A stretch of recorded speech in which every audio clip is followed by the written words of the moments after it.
அனைவருக்கும் வணக்கம். என்னென்னா, இந்த படம் ஏன் இந்த ஒரு ஃபெஸ்டிவலில் வர்றதுக்கு ரீசன், முதல்ல இதுக்கு பேசிக் ஹைப் இருக்குது. தென் படம் இவங்க எல்லோரும் நினச்சிட்டு இருப்பீங்க இது பேய் படம் இல்லை, இதில் நிறைய எமோஷன் இருக்குது. அந்த எமோஷன் பாட்டு தான் இந்த பேயை அந்த படத்தை பெரிய வெற்றியாக்கும். ஸோ அது அதே மாதிரி நார்மலாக ஒரு கோஸ்ட் ஃபில்ம், ஒரு ஹாரர் ஃபில்ம்னா யாராவது சாமியார் வருவாங்க, இல்லைன்னா ஒரு எங்கேதோ மந்திரவாதி பிடிச்சிட்டு வருவாங்க, அப்படி தான் எல்லாம் இருக்கும். பட் இது அதை எல்லாத்தையும் தாண்டி இந்த ப்ரெசன்டேஷன், அந்த இதில் பண்ண செலவு, டெக்னிக்கல் செலவு, இதெல்லாம் பெரிய கிராண்டியராக இருக்கும். இது நிச்சயமாக எல்லா ஆடியன்ஸும் சாட்டிஸ்ஃபை பண்ணும். It is not only ghost film, ஒரு பேய் படம், ஐயோ பின்னால் இருந்து வந்து பான்னு அப்படின்னு ஒரு பயன்படுத்த, அப்படி கிடையாது. நெக்ஸ்ட் என்ன.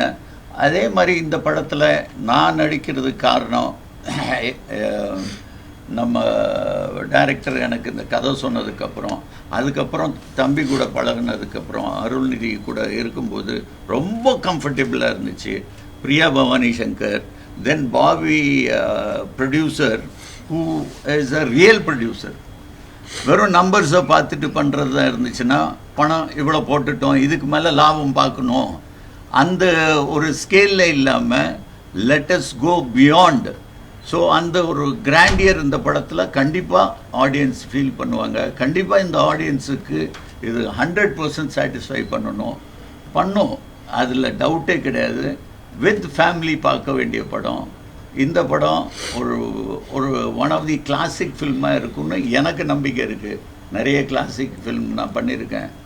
எங்களோட இணைந்த கைகளே அந்த டைம்லேருந்து இந்த டைம் வரைக்கும் பேசப்படுற மாதிரி இந்த படம் கண்டிப்பாக எனக்கு பேசப்படும். எனக்கு மட்டும் இல்லை, இங்கே இருக்க எல்லாருக்கும் பேசப்படும். என்னென்னா, அப்போது டெக்னாலஜி இவ்வளோ இல்லை. இன்டர்வல் சீக்வன்ஸில் மேலேருந்து கீழே குதிக்கணுன்னா நான் தான் குதிக்கணும். அப்போது இந்த க்ரீன் மேட் போட்டுட்டு பின்னால் கிடையாது. ஆனாலும் இப்போ இருக்கிற ஸ்ட்ராட்டஜிலையும் இப்போ இருக்கிற ஒரு டெக்னாலஜியும் எவ்வளோ ப்ராப்பராக யூஸ் பண்ணணுமோ அது பண்ணால் டஃப் ஜாப் தான். அந்த ஜாப் தான் அஜய் பண்ணியிருக்காரு. அந்த ஜாப் தான் இந்த படம் உங்களுக்கு வேறு ரேஞ்சில் கொண்டாந்து கொடுக்கும். இந்த படத்தை ஆரம்பிக்கும் போது ரொம்ப சிறுசாக தான் ஆரம்பித்தாங்க, காசி பாண்டியனும் சுப்பிரமணியம். ஆனால் இவங்க எல்லாம் சேர்ந்ததுக்கப்புறம் இதை வேறு ரேஞ்சில் எடுத்துகிட்டு வந்துட்டாங்க. கண்டிப்பாக அந்த டைமோட அது எல்லோரும் ஓல்டு இஸ் கோல்டுன்னு சொல்லுவாங்க. எல்லாம் எனக்கு 40 வயசுக்கு மேலே இருக்கிறவங்க எல்லோரும் நம்ம கூட தான் இருப்பாங்க. பட் அப்படி கிடையாது.